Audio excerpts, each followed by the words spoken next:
Baik, selamat malam Bapak Ibu Saudara semuanya. Salam.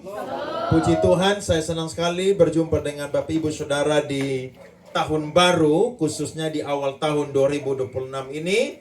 Bisa dipercaya oleh Tuhan dan juga Bapak Kore di Zaitun 2, Kairos 2 untuk menyampaikan firman Tuhan. Terima kasih, Tuhan memberkati kita semua. Mari kita buka kitab kita langsung saja. Injil Lukas pasalnya yang ke-14 ayat 15 sampai ayatnya yang ke-24. Malam ini saya akan khotbah dengan judul Keselamatan itu anugerah, tetapi surga itu tidak murah. Saya mulai perumpamaan tentang orang-orang berdalih. Mendengar itu berkatalah seorang dari tamu-tamu itu kepada Yesus, "Berbahagialah orang yang akan dijamu dalam kerajaan Allah." 16 saudara. Tetapi Yesus berkata kepadanya, "Ada seorang yang mengadakan perjamuan besar dan ia mengundang banyak orang." Menjelang perjamuan itu dimulai, ia menyuruh hambanya mengatakan kepada para undangan, "Marilah, sebab segala sesuatu sudah siap." Tetapi mereka bersama-sama meminta maaf. Yang pertama berkata kepadanya, "Aku telah melakukan dan aku pergi menyembahnya. Aku minta dimaafkan." Yang lain berkata, "Aku telah membeli 5 pasang lembu kebiri dan aku harus pergi mencobanya. Aku minta dimaafkan."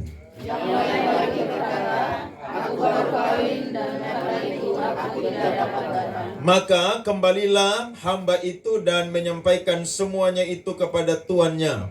Lalu murkalah tuan rumah itu dan berkata kepada hambanya, "Pergilah dengan segera ke segala jalan dan lorong kota dan bawalah kemari orang-orang miskin dan orang-orang cacat dan orang-orang buta dan orang-orang lumpuh." Kemudian yang lain melakukan, "Tuhan, apa yang Tuhan perintahkan itu sudah dilaksanakan.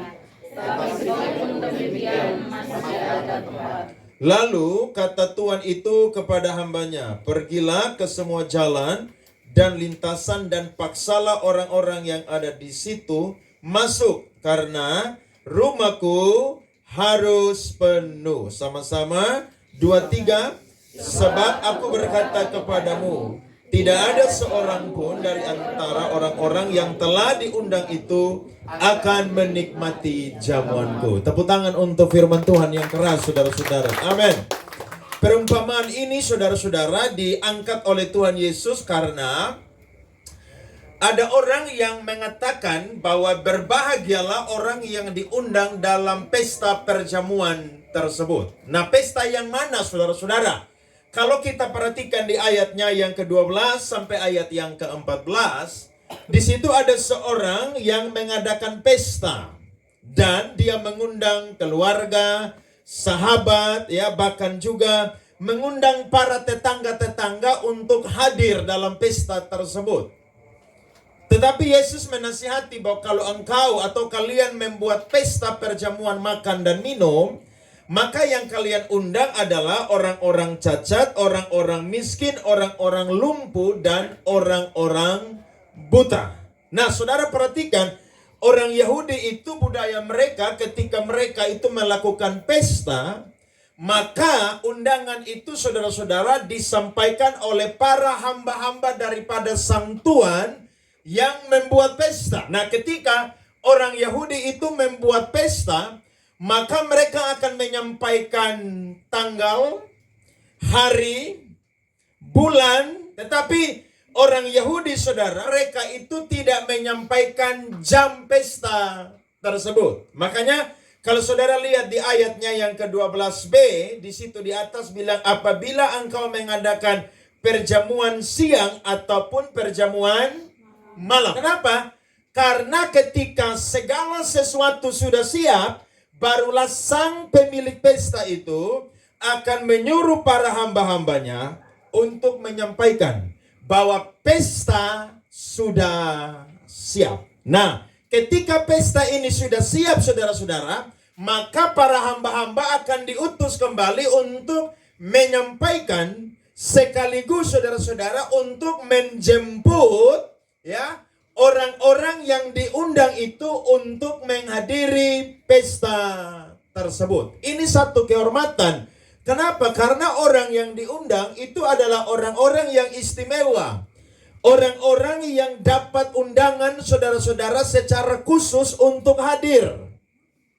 Orang-orang saudara yang dikenal oleh sang pemilik pesta. Ini sama seperti budaya yang ada di seluruh dunia. Kalau kita bikin pesta di Kupang NTT, saudara kan tidak mungkin sembarangan undang orang. Betul? Apalagi kalau saudara pesta di hotel, saudara undang orang, saudara tidak dikenal, saudara akan rugi. Karena pesta di hotel itu hitung piring, saudara. Nah, kalau saudara tidak kenal orang, saudara hanya hambur-hambur ini undangan, orang yang hadir saudara tidak kenal, wah, saudara akan rugi besar. Tetapi ketika para hamba-hamba ini sudah sampai kepada para undangan, maka ada 3 kelompok orang yang dulunya atau awalnya sudah mengatakan bahwa dia akan hadir, tiba-tiba saudara meng-cancel kehadiran mereka. Kelompok yang pertama adalah kelompok yang baru saja dia itu membeli yang namanya apa, saudara? Sebidang ladang. Nah, waktu dia sudah membeli ladang ini, saudara-saudara, maka dia itu minta dimaafkan karena dia harus pergi lihat lagi dia punya ladang. Kelompok yang kedua adalah dia ini baru saja membeli 5 pasang lembu kebiri, sehingga dia itu harus pergi untuk mencobanya. Kelompok yang ketiga ini mengatakan bahwa dia baru saja kawin sehingga tidak bisa meninggalkan istrinya. Nah, saudara perhatikan ada frasa atau kalimat di situ, yakni membeli. Kelompok yang pertama mengatakan dia baru saja membeli sebidang ladang atau tanah. Kelompok yang kedua atau orang kedua mengatakan dia baru saja membeli 5 pasang lembu kebiri. Pertanyaannya, perhatikan. Kalau saudara itu sudah membeli, berarti itu sudah jadi milik saya dan saudara atau tidak? Sudah kan? Dan saya mau bilang, sebelum saya dan saudara melakukan transaksi membeli, saya yakin pasti kita sudah mengecek, melihat dengan detail ladang itu atau tanah itu ataupun juga binatang yang kita beli. Karena orang bilang kan, tidak mungkin saya beli kucing dalam karung. Betul atau tidak? Betul ya, saudara? Nah, Yesus kalau berikan satu perumpamaan itu sangat sederhana, saudara, tetapi dia punya to the point-nya itu, saudara, mendarat saudara-saudara sesuai dengan keadaan saat itu. Harusnya kalau sudah membeli ladang, maka jawabannya adalah masih ada hari esok untuk pergi melihat ladang tersebut. Betul atau tidak? Pesta diadakan, saudara, tidak ulang-ulang. Pesta itu diadakan, saudara, kemungkinan hanya 1 kali saja. Kenapa, saudara-saudara? Karena ini menggambarkan tentang pesta yang nanti ada di sorga, saudara-saudara. Coba lihat Wahyu 19, saudara-saudara, ayat 6 sampai 9. Satu orang baca untuk kita. Wahyu pasal 19 ayat 6 di bawah perikop perjamuan kawin anak domba. Iya. Ayat 6. Lalu aku mendengar seperti suara himpunan besar orang banyak, seperti desau air bah dan seperti dari guru Iya. yang hebat. Katanya, haleluya, karena Tuhan Allah kita yang maha kuasa telah menjadi raja. Marilah kita bersuka cita dan bersorak-sorai dan memuliakan dia. Iya. Karena hari perkawinan anak domba telah tiba. Amin. Dan pengantinnya telah siap sedia. Iya. Dan kepadanya dikaruniakan supaya memakai kain lenan halus yang berkilau-kilauan dan yang putih bersih. Lenan halus itu adalah perbuatan-perbuatan yang Amin. benar dari orang-orang kudus. Iya. Lalu ia berkata kepadaku, tuliskanlah, berbahagialah mereka yang diundang Amin. perjamuan kawin anak domba. Katanya lagi kepadaku, perkataan ini adalah benar, perkataan dari Allah. Maka tersungkurlah aku di depan kakinya untuk menyembah Dia. Tetapi ia berkata kepadaku, janganlah berbuat demikian. Aku adalah hamba sama dengan engkau dan saudara-saudaramu yang memiliki kesaksian Yesus. Ya, cukup sampai situ. Saudara perhatikan di situ ada pesta perjamuan kawin anak domba. Dan orang-orang yang diundang yang ada dalam pesta itu, saudara, tidak sembarangan orang. Makanya saya beri judul firman ini, keselamatan itu anugerah, tetapi sorga itu tidak murah, saudara-saudara. Ada amin? Nah, saudara, ini merupakan gambaran daripada orang-orang Kristen hari-hari ini. Kenapa? Karena ketika ada ajakan untuk datang masuk dalam pestanya Tuhan, itu banyak orang Kristen itu berdalih dengan Tuhan. Saudara, kalau cari kata berdalih dalam Kamus Besar Bahasa Indonesia, maka pengertian daripada berdalih adalah orang yang mencari-cari alasan, sementara alasan itu adalah alasan yang tidak benar. Saudara pergi kerja, bos tanya, kenapa kamu terlambat? Bos minta maaf bos, tadi macet parah di jalan. Apakah betul? Sebenarnya bukan macet jalan, kamulah yang bangun kesiangan.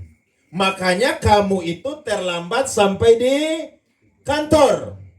Pendeta majelis tanya, kenapa kamu ini sudah lama tidak gereja?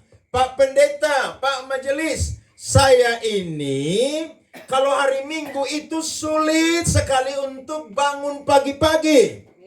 Ya sudah, kalau kamu tidak bisa bangun pagi-pagi, gereja kan masih bisa siang dan juga sore. Aduh, kalau sore itu, saya itu, ya kebanyakan itu lakukan hobi-hobi saya, ngumpul dengan teman-teman. Jadi tidak punya waktu untuk beribadah. Saudara lihat, banyak orang saudara sukanya berdalih. Kalau orang Kupang bilang, omong kosong.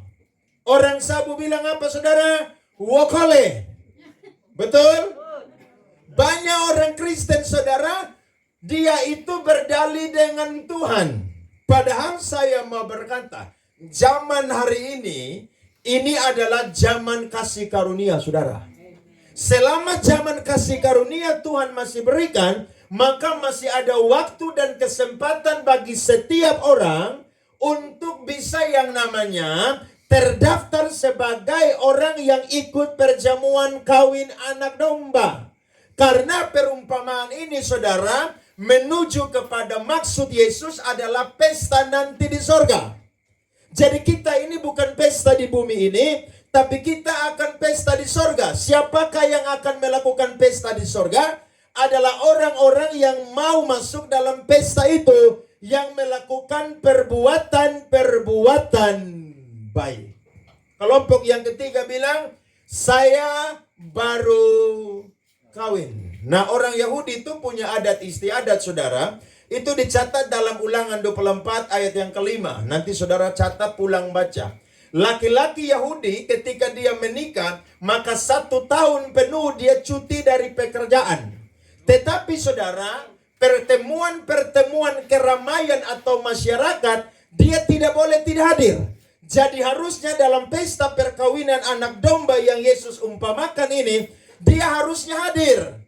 Karena dia sudah menikah dengan istrinya, artinya apa? Dia dengan istri itu sudah sah menjadi suami istri. Saya mau bilang, kalau orang masih pacaran kan takut kehilangan saudara-saudara. Alias kalau mau ketemu itu pasti waktunya terbatas. Tapi kalau sudah mau menikah atau sudah menikah saudara-saudara, kira-kira waktu kita itu 24 jam atau tidak? 24 jam karena sudah kawin. Betul kan saudara? Tapi saya mau bilang, Yesus kasih judul firman ini adalah perumpamaan tentang orang-orang yang berdalih. 2026, saudara yang sudah ikut ministry persekutuan doa di sini, saudara yang sudah jadi warga satu gereja di kota ini, jangan pernah berdalih untuk datang ibadah. Amin. Jangan saudara pemuka hanya nongol waktu ada Natal, waktu ada ibadah tutup tahun, waktu ada ibadah awal tahun, setelah itu hilang. Nanti pasca dulu baru apa? muncul lagi. Itu hilang saudara berminggu-minggu. Makanya kadang-kadang pendeta kan capek tegur jemaat kan. Kenapa? Karena super ingatkan, ayo bapak, mama, kakak, adik datang gereja. Alasan terlalu banyak. Tapi tunggu, nanti kalau dia sakit saudara-saudara, dia menderita sepunya pergumulan, baru nanti dia bikin repot para pendeta. Kalau dia segandeng pendeta, dia tanya, di Kupang ini di mana tim doa yang paling hebat? Di mana? Di mana? Saudara, orang yang pergi cari tim doa yang sedikit-sedikit tim doa, minta maaf ya. Minta maaf, saya omong kepada saudara di awal tahun. Saudara itu kurang punya iman. Karena kalau saudara punya iman, saya yakin saudara itu tidak ngotot untuk cari tim doa. Karena ketika saya dan saudara jadi orang Kristen, akses untuk berjumpa dengan Tuhan itu saudara terbuka bagi siapa saja.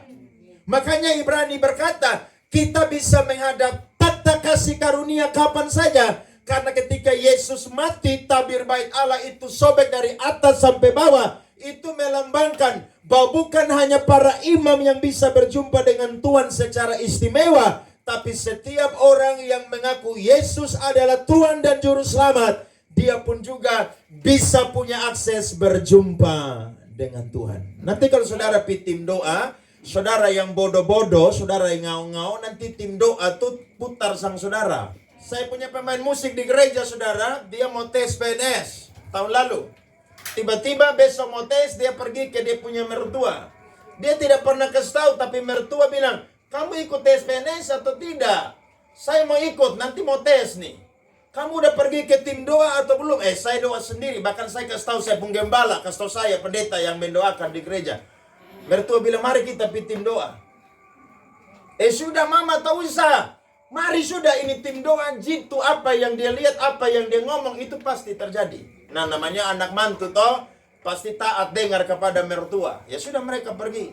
Nah, saya punya pemain musik nih saudara, yang masih muda, pakai pakaian gaul, celana saudara, jeans agak robek. Jadi pergi doa di tim doa. Tiba-tiba saudara doa 15-20 menit, tim doa bilang begini, Ade nih, ya, tidak dijawab oleh Tuhan, sudah lulus dan sudah tes kurang lebih mau 1 mau 2 tahun nih. Penghalangnya karena Ade ini tidak tahu gereja. Nah saudara tahu saya main musik tuh tiap minggu ada di gereja. Hari Minggu pelayanan, hari Sabtu pelayanan, hari Jumat doa puasa, hari Selasa komsel. Ini tim doa bilang apa? Tidak pernah ke gereja. Saya kasih tahu dia, kasih tahu kampung mertua, berhenti pi doa itu tim doa. Karena apa? Putar balik. Serius. Saudara harus hati-hati, amin. Segala sesuatu uji pakai firman. Saudara boleh terima, tapi jangan cepat percaya. Jangan juga saudara-saudara, saudara menyangkal nubuat-nubuat. Karena Paulus bilang, uji segala sesuatu, timbang pakai firman. Kira-kira itu Alkitabiah atau tidak, saudara-saudara. Nah, kelompok ini saudara berkata bahwa dia baru saja kawin sehingga tidak punya waktu. Padahal sebenarnya kalau dia sudah kawin, waktu dengan istri itu non-stop 24 jam. Tapi sekali lagi saudara-saudara, kalau orang saudara tidak mau cari Tuhan, dia akan punya 1001 macam alasan untuk tidak mau datang kepada Tuhan. Setuju saudara? Biar gereja hanya mau 5 langkah. Tapi kalau dia saudara berdalih saudara-saudara, itu seakan-akan saudara ada beban 1 ton tuh yang lindas dia. Sehingga apa? Dia tidak punya kekuatan untuk mau datang beribadah kepada Tuhan. Nah saudara perhatikan, orang-orang yang tidak hadir dalam pesta, silakan. Tapi ingat, pesta akan tetap berlangsung. Setuju saudara-saudara? Sehingga saudara perhatikan, Sang Tuhan pesta mengatakan kepada hamba-hambanya, pergilah ke segala jalan dan lorong-lorong yang ada di kota kita untuk pergi cari apa? Orang cacat, orang lumpuh, orang buta, saudara-saudara, bahkan orang miskin untuk terlibat di dalam pesta tersebut. Sang hamba-hamba pergi cari, mereka sudah ketemu. Tapi firman yang tadi kita baca bilang apa? masih banyak saudara-saudara ya tempat yang ada di dalam pesta tersebut. Akhirnya saudara-saudara, sang tuan pesta berkata begini, pergilah ke semua jalan dan lintasan dan paksalah apa saudara-saudara, orang-orang yang ada di situ masuk karena apa saudara? Rumahku harus penuh. Saudara lihat, dari orang-orang yang dikenal, kemudian undangan ini datang kepada orang-orang yang lemah, yang miskin, yang buta, yang cacat. Tetapi saudara perhatikan, ternyata masih kosong tempat itu. Maka sang tuan pesta berkata, pergi cari siapapun juga dan paksa mereka untuk ada di tempat ini. Nah, dari perumpamaan ini, apa pelajaran yang saya dan saudara dapatkan melalui firman Tuhan ini? Saya akan bagi 2 berkat rohani bagi kita semua. Yang pertama adalah Tuhan itu saudara-saudara selalu mau supaya saya dan saudara mementingkan urusan Dia lebih daripada urusan pribadi saya dan saudara. Ingat, Tuhan sudah bernubuat. Sebelum Dia datang kembali yang kedua kali, hidup manusia itu akan ada di zaman seperti Nuh. Yakni apa? Pesta pora, bahkan apa saudara? Kawin mengawinkan. Saudara sekarang cek, coba. Kita sudah masuk Januari kan? Saudara coba cek. Gereja-gereja masih padat penuh seperti Natal atau awal tahun atau tidak saudara-saudara? Udah kosong kan? Betul kan? Kenapa? Karena orang menganggap bahwa urusan dengan Tuhan itu urusan kalau penting baru butuh. Maksudnya bagaimana Pak Andre? Maksudnya begini. Kalau dia lagi sehat, dia tidak butuh Tuhan. Tapi waktu dia udah sakit, bahkan sakit parah, baru butuh siapa? Tuhan. Kalau dompet ini masih penuh, masih tebal, uang tabungan rekening masih banyak di bank, tidak butuh Tuhan. Tapi nanti saudara rekening mulai kurang, bahkan sampai 0 rupiah, sampai tidak bisa tarik dengan ATM, baru di situ dia ingat siapa saudara? Tuhan. Ini contohnya seperti orang Israel hidup zaman hakim-hakim. Mereka diberkati, mereka lupa Tuhan. Tapi ketika mereka ditindas oleh bangsa-bangsa Kanaan, mereka ingat Tuhan. Sebenarnya zaman hakim-hakim itu merupakan gambaran atau contoh tentang orang Kristen hari ini. Kenapa? Karena orang Kristen juga saudara seperti demikian. Tidak di gereja saudara, tidak di gereja saya. Di gereja saya Natal kemarin, tahun baru, awal tahun, penuh semua orang datang ibadah. Tapi mulai ibadah kemarin, mulai hilang. Saya tanya, kenapa tidak datang gereja? Bagem, mereka panggil saya di gereja Bagem, Bapak Gembala. Minta maaf, bangun kesiangan. Saudara lihat tuh kan? Beliau kan baru habis tahun baru Natal kan, langsung apa saudara? Bangun kesiangan. Jadi manusia ini pandai berdalih dengan Tuhan. Tapi lu tunggu. Kalau lu berdalih dengan Tuhan, dan lu hanya pentingkan lu punya urusan, lu akan tunggu tanggal mainnya. Saudara dan saya lihat. Maliaki pasal 3 ayat 13 dan 14. Bicaramu kurang ajar tentang aku, firman Tuhan. Tetapi kamu berkata, apakah kami bicarakan di antara kami tentang engkau? 14 baca sama-sama, 2-3. Kamu berkata, adalah sia-sia beribadah kepada siapa saudara? Allah. Apakah untungnya kita memelihara apa yang harus dilakukan terhadapnya dan berjalan dengan pakaian berkabung di hadapan Tuhan semesta alam? Saudara melihat?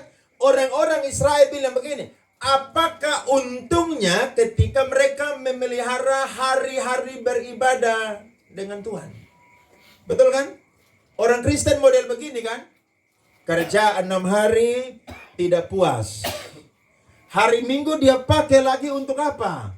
Kerja. Nah, banyak orang Kristen saudara pakai semua hari untuk urus dia punya urusan. Dia tanya apakah untungnya beribadah kepada Tuhan. Padahal kalau saya dan saudara ibadah, itu berapa jam sih saudara-saudara? 2 jam kan? Tapi hanya 2 jam saja manusia saudara berdalih dengan Tuhan. Tapi nanti kawan bilang, sebentar malam di mana? Bentar malam jangan tidur. Karena jam 2 itu sampai jam 5 pagi ada pertandingan Liga Champion. Loh, orang yang main bola itu tidak salah saudara. Yang salah siapa saudara? Yang salah kita. Bukan nontonnya yang salah, tapi berlebihannya itu yang salah. Kalau kamu bisa nonton bola jam 2 sampai jam 5, rela mata saudara itu tidak tertutup, kenapa doa dengan Tuhan tidak bisa? Makanya Yesus pesan kepada Petrus dan kawan-kawan, ingat, roh penurut, daging lemah.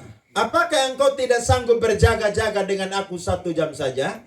Akhirnya pada waktu Yudas bawa pasukan Romawi, mereka semua buat apa dengan Yesus? Mereka semua marah. Petrus ambil pedang, potong telinganya Malkus. Bahkan semua mereka lari meninggalkan Yesus. Petrus yang bilang begini, kalau mereka semua rela tinggalkan engkau, aku akan mati bersama dengan engkau. Yesus bilang begini, sebelum ayam berkokok 3 kali, engkau sudah menyangkal aku. Makanya ibadah itu akan buat saya dan saudara punya roh itu kuat, saudara-saudara. Amin. Saudara kalau ibadah, saudara akan kenal Tuhan itu seperti apa. Waktu saudara datang ibadah, persembahkan pujian yang terbaik. Waktu saudara datang ibadah, pendeta khotbah, saudara dengar khotbah dengan sebaik mungkin.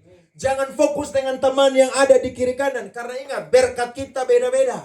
Ada yang 30, ada yang 60, ada yang 100 kali lipat. Saudara mau pilih yang mana? Dari saya dan saudara yang menentukan. Makanya saya dan saudara ingat, urusan kita penting. Tapi urusan Tuhan jauh lebih penting. Kenapa? Karena urusan kita itu hanya mengurus yang jasmani saja. Betul? Urusan Tuhan saudara itu mengurus yang jasmani dan juga yang jiwa atau yang rohani. Makanya firman Tuhan berkata, ibadah itu mengandung banyak janji. Untuk hidup hari ini dan juga hidup yang akan datang. Betul saudara-saudara? Kalau saudara saudara punya urusan, yang beres itu cuman jasmani, cuman fisik, cuman tubuh. Iya kan? Saudara kerja-kerja nggak pernah ibadah. Saudara miskin atau kaya tuh? Saya yakin kalau saudara rajin, saudara tidak ibadah pun juga saudara akan kaya. Karena orang fasik juga bisa kaya saudara. Matius 5 ayat 45 bilang apa? Tuhan memberikan anugerah umum, matahari, hujan ini saudara, bagi semua orang. Baik itu orang benar maupun juga orang fasik. Nah, orang tidak perlu cari Tuhan bisa kaya saudara. Tetapi ingat, Yesus bilang, apakah gunanya seorang memiliki seantero dunia ini, tapi dia kehilangan apa saudara? Nyawanya atau apa? Jiwanya. Lu boleh cari semua, tapi kalau sana cari Tuhan, sana pentingkan Tuhan punya urusan, lu mati lu akan binasa di neraka. Makanya lihat, Maliaki 4 bilang apa? Perhatikan, yang pertama, bahwa sesungguhnya hari itu datang. Tuhan datang kedua kali, Yesus. Menyala seperti apa? Perapian. Maka semua orang yang gegabah dan setiap orang yang berbuat fasik. Siapa orang fasik? Yang bilang tadi di ayat 13 bilang apa? Apakah untungnya kami beribadah kepada Tuhan? Saudara lihat, firman Tuhan berkata, menjadi seperti jerami dan akan terbakar oleh hari akan datang itu. Firman Tuhan semesta alam. Sampai apa saudara? Sampai tidak ditinggalkannya akar dan cabang mereka. Baca itu sama-sama. Keras, 2, 3. Tetapi kamu yang takut akan namaku, bagimu akan terbit surya kebenaran dengan kesembuhan pada sayapnya. Kamu akan keluar dan berjingkrak-jingkrak seperti anak lembu. Lepas apa saudara? Kandang. Ayat 3 menarik saudara. Kamu akan menginjak-injak orang fasik, sebab mereka akan menjadi abu di bawah telapak kakimu pada hari yang kusiapkan itu. Firman Tuhan semesta alam. Beri tepuk tangan kepada Tuhan. Amin. Jadi saudara, ibadah malam hari ini tidak sia-sia. Tadi saudara mau datang, ada kawan bilang, sinetron bagus. Tak usah pi. Film bagus, cerita tambah hari, tambah episode, tambah bagus. Tambah buat penasaran. Biarkan dia hafal itu alur cerita sinetron. Dan saudara yang hafal alur cerita Alkitab. Amin. Jadi ada waktu Tuhan akan tunjukkan. Makanya iring-iring Tuhan biar susah senang tetap iring Tuhan, saudara. Amin. Jangan tinggalkan Tuhan. 2026 lebih menyala lagi dengan Tuhan. Kalau 2025 saudara udah menyala, bilang, Tuhan 2026 saya akan lebih tambah menyala lagi untuk Tuhan. Saya iring Tuhan ini sudah 25 tahun, saudara. Bertobat 2000, melayani Tuhan 2021. Sudah 25 tahun saya melayani Tuhan. 15 tahun jadi pemain keyboard di gereja. Dan sudah mau 10 tahun jadi pendeta. Kalau saya evaluasi diri saya, tambah hari bukan saya tambah mundur. Tapi tambah hari saya tambah maju. Saudara tambah maju atau tambah mundur?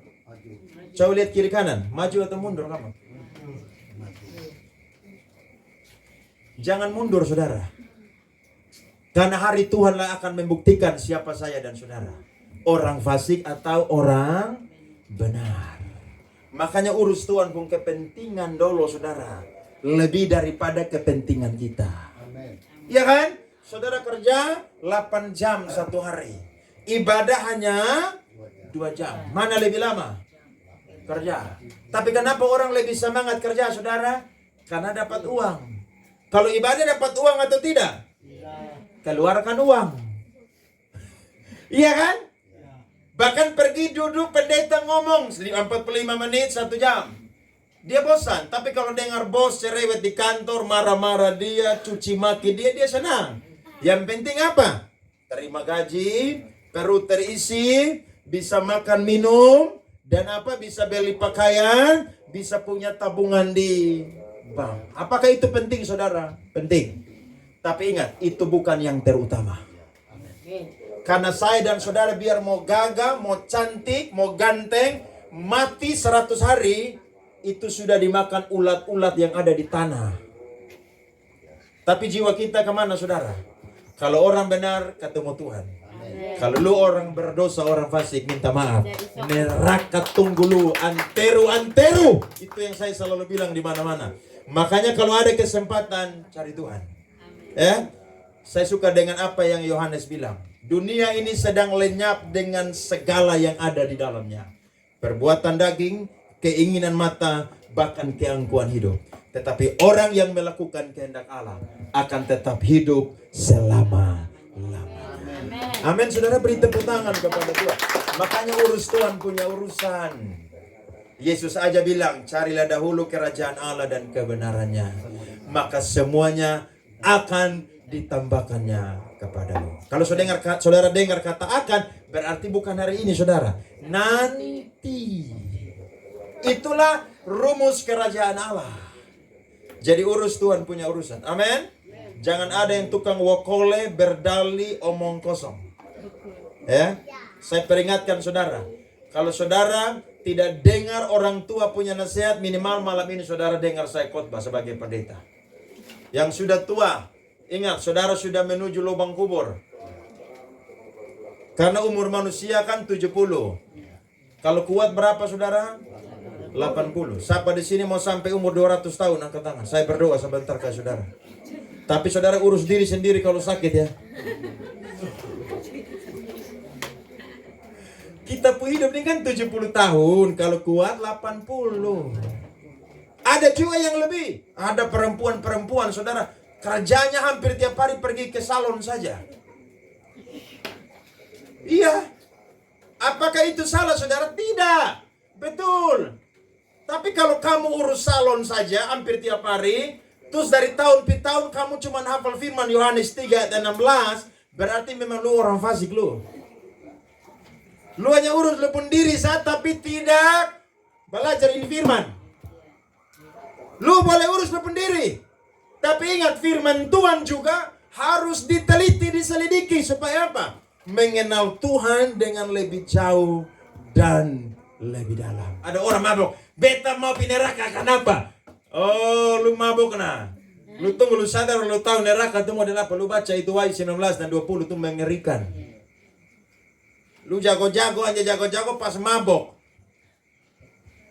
Makanya 2026 saudara harus lebih keras lagi dengan firman. Ada amin? Lebih dewasa lagi dengan Tuhan. Yang kedua pelajarannya adalah apa? Saya dan saudara melihat bahwa Allah masih terus berusaha sampai hari ini untuk membawa orang ada di sorga. Amin saudara? Amin.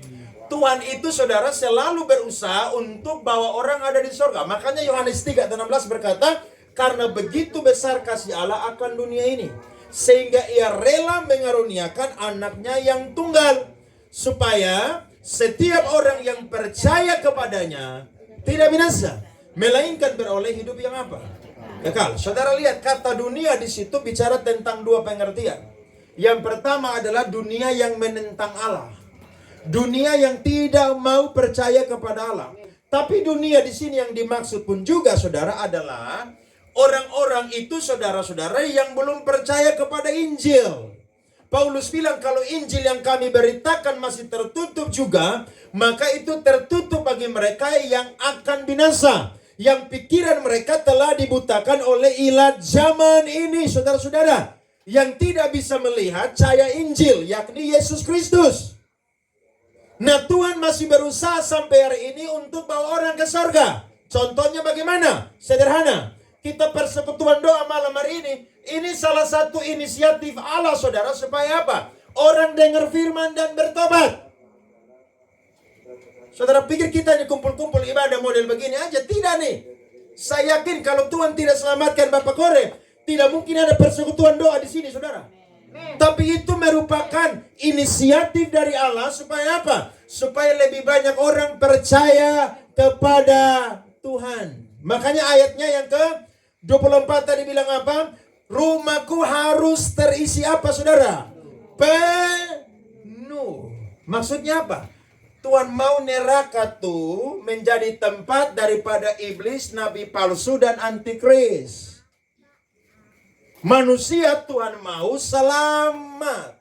Makanya Petrus berkata, saya dan saudara ini ditebus bukan dengan perak atau emas, tapi dengan darah Kristus yang sangat mahal harganya. Ada amin? Makanya saya dan saudara ini perlu sadar kita ini adalah orang-orang yang telah diselamatkan. Jadi jangan pernah anggap murahan atau anggap surga itu sesuatu yang gampangan saudara-saudara. Jangan pernah. Karena saya dan saudara sadar bahwa kita ini adalah eklesia, gereja. Dulu kita gelap, sekarang kita sudah ada di dalam terangnya Tuhan. Jadi jangan mau kembali lagi ke dalam gelap. Jangan mau lagi melakukan perbuatan-perbuatan kegelapan. Tuhan suruh dia punya hamba-hamba. Siapakah hamba-hamba yang Yesus maksud di sini? Para hamba-hamba Tuhan. Makanya orang kalau terima Injil saudara, itu dia terima Yesus dan juga terima Allah Tritunggal saudara. Kalau saudara tolak Injil, saudara yang rugi. Waktu Yesus saudara-saudara ada di kota dia namanya Nazaret, mereka lihat Yesus menyembuhkan banyak orang, mereka lihat Yesus mengajar dengan hikmat yang luar biasa. Tapi mereka tidak percaya kepada Yesus. Kenapa? Karena mereka lihat Yesus dari sisi manusia. Dia cuman anak seorang tukang kayu. Dan Yesus berkata, Yesus bikin banyak mujizat di banyak tempat. Tapi di Nazaret, dia hanya sedikit saja melakukan mujizat. Nah, Tuhan ini masih terus berusaha. Waktu dia naik ke surga, dia bilang dalam Matius 28 ayat 19, 20 dan 21. Bilang apa di situ? Karena itu, pergilah dan jadikanlah semua bangsa apa? Muridku. Ajarlah mereka melakukan segala sesuatu. Dan juga baptislah mereka dalam nama Bapa, Anak, dan Roh Kudus. Dan ketahuilah, aku akan menyertai engkau sampai akhir zaman. Amin saudara? Amin. Kenapa Tuhan tinggalkan kita di bumi ini? Supaya kita makin menyebarkan Injil saudara. Saya berdoa saudara di tahun ini, Tuhan pakai kita lebih luas lagi melayani Tuhan. Amin. Saya berdoa saudara di akhir tahun puasa 3 hari. Dan saya bilang Tuhan, tahun ini saya mau Tuhan perluaskan pelayanan saya lebih jauh, lebih luas lagi. Amin. Karena Yesus bilang dalam Matius 24 ayat 14. Dan Injil kerajaan ini akan diberitakan di seluruh dunia. Barulah Tuhan akan datang kembali yang kedua kali. Hari ini sosial media berkembang dengan pesat, betul kan? Saudara mau dengar khotbah? Nonton di YouTube. Termasuk saya, kalau khotbah di mana-mana rekam supaya orang dengar khotbah. Kenapa? Karena kalau orang tidak sampai, internet itu dipakai oleh Allah untuk menyuarakan Injil di tempat-tempat yang mungkin terisolir atau tidak terjangkau, saudara. Makanya Yesus juga bilang, kedatangan dia sama seperti apa? Pencuri. Jadi saya dan saudara mari berjaga-jaga. Tuhan masih terus usaha sampai hari ini orang datang kepada dia. Tidak heran Tuhan kalau mau selamatkan orang caranya beda-beda. Iya kan? Ada yang kepala batu, Tuhan ngomong dengan lembut, tidak mau. Tuhan bilang, kanker. Nah kalau udah kanker saudara, saya yakin, kamu punya uang yang banyak, kamu tidak akan pernah pusing lagi tuh, saya yakin. Kanker nah, bukan kantong kering saudara. Sakit kanker. Saya yakin saudara akan cari dokter yang paling hebat. Berapapun biaya pengobatannya, lakukan operasi.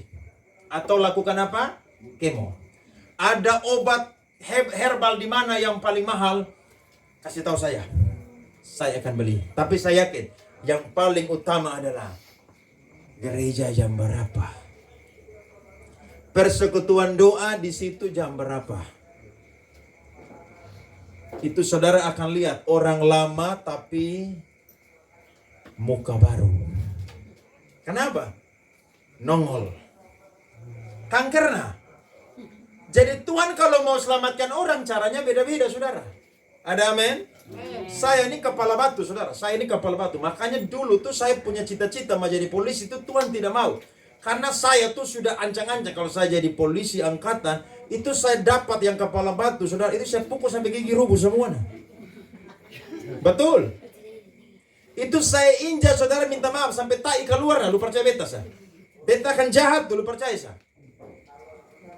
Makanya Tuhan tidak mau saudara. Betul. Saya ini tidak mau gereja.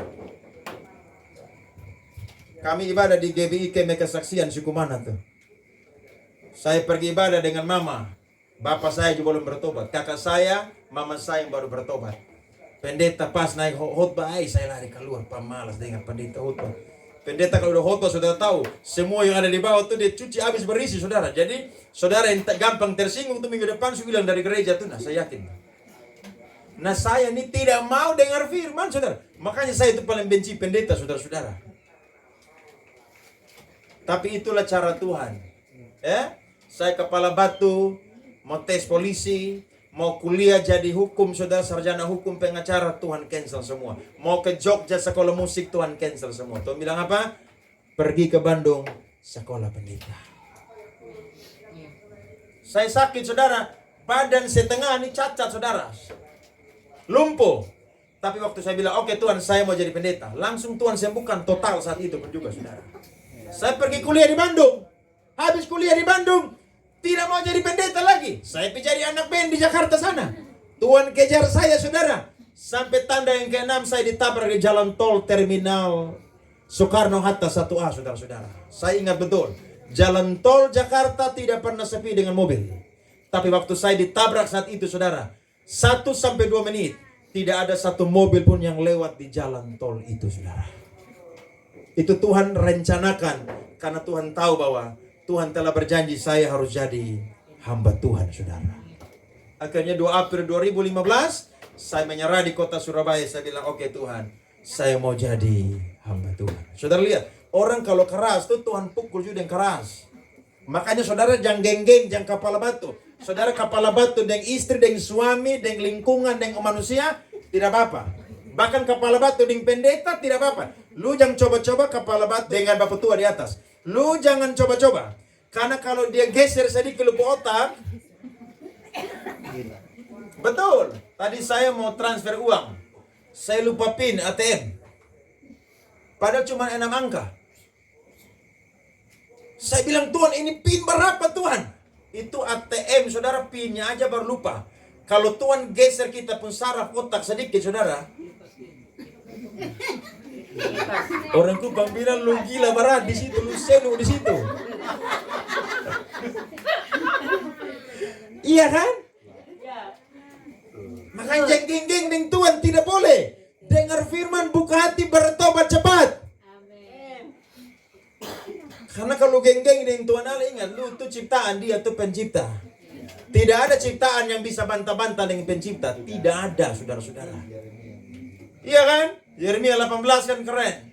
Tuhan bilang kepada Yeremia, pergi lihat tukang periuk bikin bejana di sana. Yeremia pergi lihat, Yeremia sampai terkagum-kagum. Waktu bejana itu saudara sudah jadi, tapi sang tukang periuk lihat bahwa bejana ini belum cocok dengan kehendaknya. Apakah bejana itu dibuang saudara? Tidak. Dihancurkan kembali saudara, dan dia buat ulang kembali sampai jadi sesuai dengan maksud dan kehendaknya dia. Nah Tuhan juga begitu. Amin. Saudara bersyukur atau tidak jadi orang pilihan Tuhan? Bersyukur kan? Wahyu 3:19 bilang apa? Barang siapa ku kasihi, ia ku tegur dan apa? Wajar. Bukan hajar duluan, tegur duluan. Nah kalau tegur pakai firman ini kan paling enak, cuma kata-kata. Tapi kan banyak orang ini tidak suka kata-kata, suka falungku saudara. Nah itu kan yang bahaya saudara. Tuhan tegur dengan firman, dengan kata-kata, dia tidak mau. Padahal pendeta mungkin ngomongkan suara keras, ya, sound system keras. Ya tidak apa-apa, karena memang intonasinya begitu. Tuhan pakai segala cara sampai hari ini. Kalau orang yang lembut, Tuhan panggil juga dengan apa? Lembut, saudara. Tapi kalau kepala-kepala batu keras, lu tunggu aja. Tuhan akan bikin lu sampai lu merayap, baru lu angkat tangan. Yesus tolong beta. Nah itu baru pertobatan terjadi. Jadi kalau ada saudara punya suami, istri, lingkungan, keluarga yang kepala-kepala batu, mulai malam ini pulang bawa dia dalam doa. Tuhan, saya punya saudara satu nih kepala batu. Kalau Tuhan sayang dia, saya minta Tuhan tegur dia. Tapi kalau Tuhan tidak sanggup tegur dia, mainkan dia Tuhan. Mainkan dia, saya mau mainkan dia. Supaya dia angkat tangan dan bilang, Tuhan saya mau bertobat. Loh saya dulu begitu nak. Makanya saya mau supaya orang yang keras-keras itu bertobat saudara. Tuhan kadang-kadang pakai sesuatu yang lembut untuk orang itu sadar tentang Tuhan. Tapi kadang-kadang Tuhan bisa pakai badai saudara-saudara. Supaya apa? Supaya orang sadar bahwa Tuhan mengasihi dia. Setuju saudara-saudara? Jadi firman malam hari datang kepada kita. Tuhan masih terus berusaha untuk saya dan saudara. Dia tidak ingin satu orang pun binasa. Tapi dia ingin setiap orang yang percaya kepada dia itu ada di sorga bersama dengan dia. Tuhan berkati kita semua. Beri tepuk tangan kepada Tuhan. Amin. Mari kita berdoa untuk firman Tuhan.